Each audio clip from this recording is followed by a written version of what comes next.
Hello and welcome to Super House of Dead Ninjas by Adult Swim Games. You may notice in the corner there. I apologize for any audio stuff that's a little low quality, but due to the way I have to record this, I can't do any of my standard editing procedure. So this should be good audio levels. I did some testing and all that kind of garbage. Hopefully there's no background noise from my crappy microphone, but regardless, this is Super House of Dead Ninjas, originally a Flash game, I believe, on their website. It may have been on Newgrounds as well, but I'm not particularly certain on that. It's definitely on their website. All of their games are on their website, that's how that works. There's a comic you can read. There's also a built-in map editor, which is actually pretty good. You can very easily get to custom community-made maps, which is pretty cool. Options. Whoa, sound. You can't, there's no specific music or sound levels. There's full screen, there's interlace, slow down, which is, when you die, and magic, I believe, is the only two times I've seen it used. Blood defaults to max. It's not a grotesque amount of blood, but it's, it's a lot of blood. You can redefine your keys, which is nice. Overall, this is actually a really well-made game. I really like it. I've not been playing it too long, but it's been quite fun. Regardless, it's got a really nice main menu as well. I actually want to show you the little animation that happens. Yes, yes. This happens every time you go to the main menu, or just every time you back out of it and launch the game or whatever. It's a nice little animation thing. It's kind of cool. The game is really well made. I got to give it to Adult Swim. So there's an unlock system, a very, very, very deep unlock system, you might notice. Each and every single one of these has a condition that has to be met before it can be unlocked. There's also upgrades, as well as a bunch of other crap like costumes and miscellaneous items that might be able to help you. Destroys all enemies on screen. Complete the game in under 20 minutes. Yeah, no. And then there's other things: die 300 times, survive 15 minutes, reach floor 150 of the basement, stuff like that. Keep rage mode going for 30 seconds. I don't even know what rage mode is, but there is a lot of unlocks. Right now I got some new stuff, actually. I got some nunchucks that I haven't used, as well as some of this stuff. So extra time, extra life. The basic premise is you're racing against a clock to get from the top floor all the way down to the bottom, theoretically in one go, although that's incredibly difficult. You have 3 by default. 3 retries, or 2 retries actually. 3 lives total. Each of those lives has a set number of health in them. You can see there. Right now I have max health up to 6. It says max lives to 6, but I guess, I don't know, whatever. You get 2 continues, and then 1 extra one per boss, I believe, or maybe not. I haven't been playing very long. Either way, I'm gonna go ahead and, for the most part, actually mute my microphone, because there's a lot of keyboard mashing that goes on when I play this game, and it gets quite noisy with my my clickety-clackety keyboard. So for the most part, I'm gonna shut up. The basic premise: go really fast, kill lots of things, don't get hit. I'm pretty bad at that premise, but hopefully I showcased the game enough for you all. So let's go ahead and get in there. Actually, I should explain this. There's normal and hard. Normal is hard, hard is insane. There's your custom levels, right there. Click that, no maps found, because I haven't actually activated that yet. Transdimensional leakage is kind of a weird, optional level thing that you can do. And these are each of the starting points for floors. So you can see floor 350, that's the one you start with from the beginning. This is the mid area, and that is the final area. There's also a basement that you can get to. I don't know if you can apparently you can't start in the basement. Maybe it appears later or something, I'm not sure. But right now it appears you can't start in the basement. But because I've beaten the boss on the roof, there's a boss for each one. I can start at the Abyss of Nature, but I'm probably going to showcase both of them separately. But anyway, let's go ahead and get into it for real this time.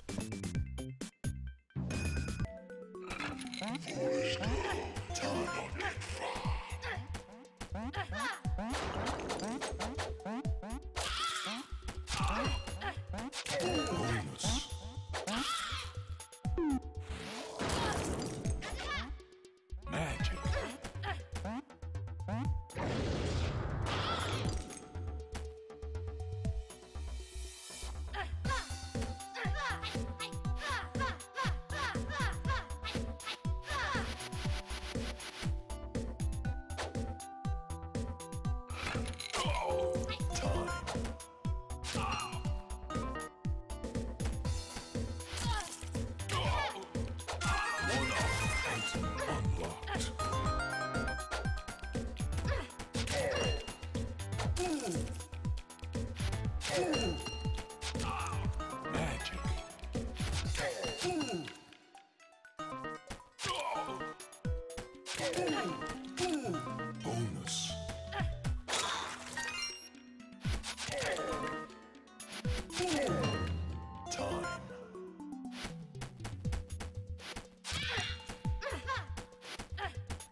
You did well.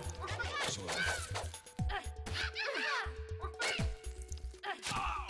magic.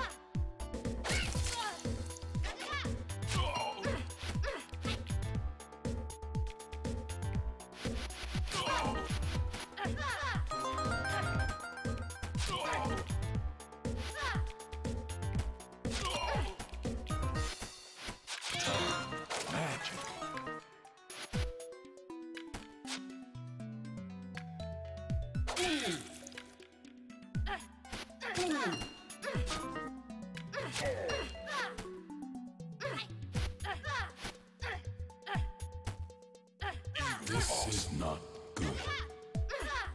Time.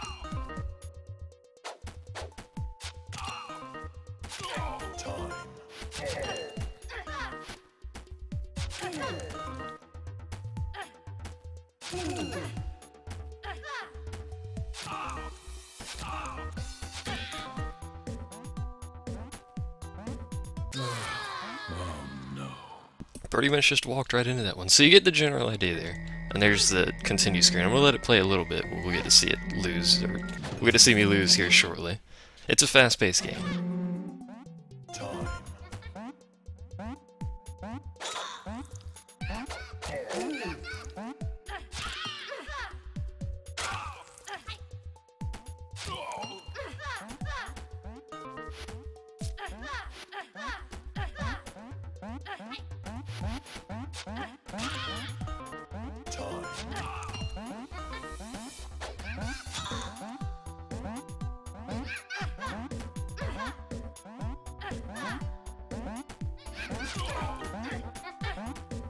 You did well.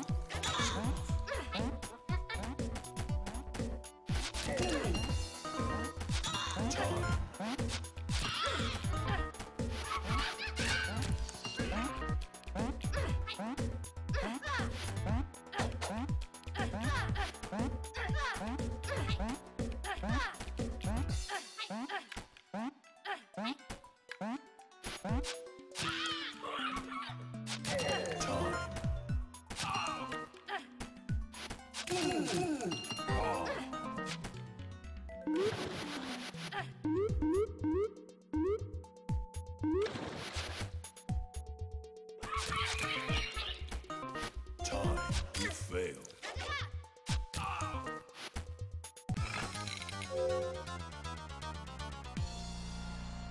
Now that I have time to just stand here, actually, there's shurikens. I didn't explain the weapons. You can duck, you can jump, you can double jump, you can move around. You have shurikens, which you can pick up again. You throw them, grab it, pick it up, good to go. You have your weapon. In this case, this is just this starting sword that you get, ninja sword, I presume. You also have bombs, which I very rarely use, but they're actually pretty useful. I'm too busy trying not to die most of the time, which I fail at quite badly, you may have noticed. And there's also magic, which I'm not going to demonstrate because I only have one of. But you can see those in the bottom left. Your time is in the bottom right. Your score is in the upper right and upper left. Excuse me, I believe upper right may be high score, actually. I'm not certain. There's a meter there. That might be the rage meter. I'm not entirely sure. And then your health is in the center. Once that goes down, you have to use a retry, which is always good. Actually, always bad, I should say. But that's basically the idea. You can also duck run, which is pretty handy. You might notice a few other things that do, like that. If you're in the air and you hold down, you will do a downward attack, which is quite handy because it will instantly kill things below you. Obviously not bosses, but still. You can also, when you're hanging on walls, you will throw things in the opposite direction of the wall, as well as attack. So that's a good way to attack things on the way down. I actually used that once. Again, it's a very fast-paced game, so I do a lot of things wrong, despite the fact of knowing how to do things the other way. But this is the first boss in the game that you will encounter, and he's quite hard. I tend to just kind of cheap him out and do it incredibly slowly, but we'll Actually, no, we probably do it the exact same way. So we'll go ahead and hop in here and get on with this whole thing.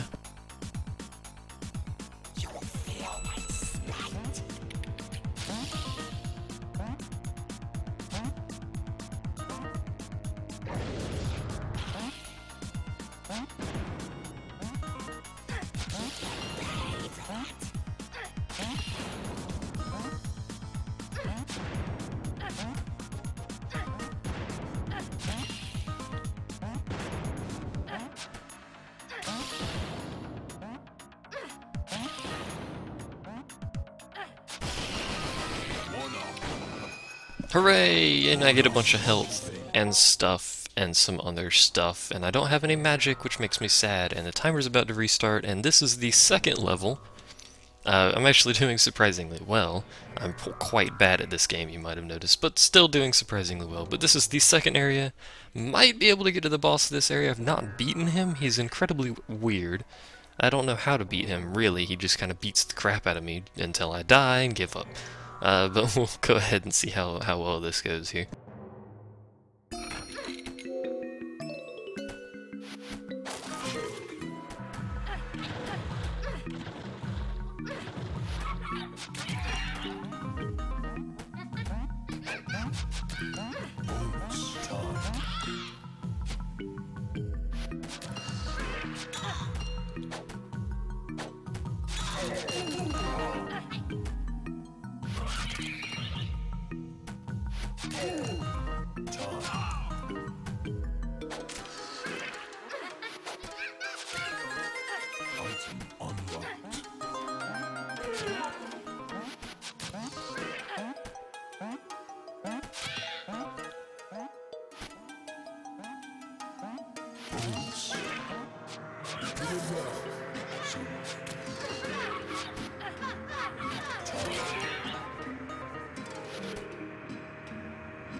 There's also these things, and I'm not sure what they are. They might be other players that died while I was playing or something. I'm not sure if it has that functionality, or maybe it's my deaths. I don't know, but this is the boss I've never beaten. I'm doing much better than I've ever done before, which is great because I'm recording now, which makes me look better than I actually am. Literally, I've only fought him once. I didn't beat him. I don't know how to beat him. I've got a lot of power-ups and crap on the left there. I don't know what specifically they all do. but I'm doing surprisingly well. I'm gonna lose here, but still doing surprisingly well.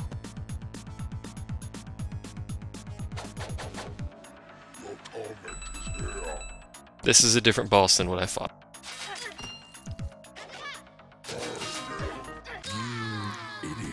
He still killed me instantly because I was busy trying to figure out what the heck was going on. So maybe the bosses are slightly random. I'm not sure.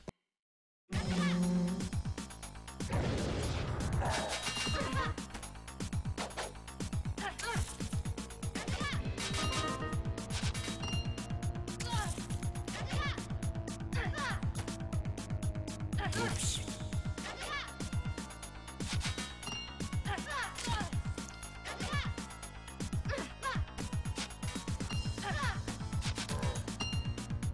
And again.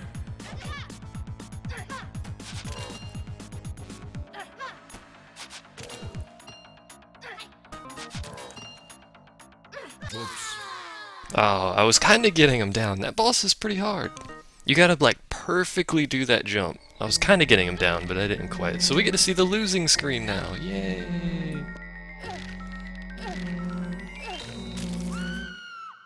Game over. Dun dun dun!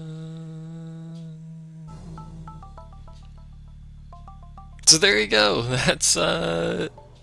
That is as much as I can actually showcase, because I've not gotten any lower than that. I can visit the lodge and see what new stuff we've gotten. We've got wind magic from the bowels. 25,001 life. We got some upgrades. We got some more projectiles. We got more magic. That's good. Ooh, a time extender. And a new outfit. Violet Violence. Every time I get a new outfit, I just keep doing the different one. Slaughter 500 enemies. 1,000, 2,000, 3,000, 15,000. Wow. 25. That just keeps going up and up and up. Wow, that's a lot of stuff to kill. But yeah, that's this game and all of its interlaced glory, because that's how it is. Hooray! Although it does have this setting, which I probably should have turned off while I was recording. You imbecile! You imbecile! It's interesting that interlace is default, actually. Maybe I shouldn't have turned it off to record, since it is the default setting. I suppose it'd show you what it looks like with interlace on. Either way, that's what it looks like with it off. Probably better. But regardless, that's the default setting. Thanks for watching, and I will see you all next time.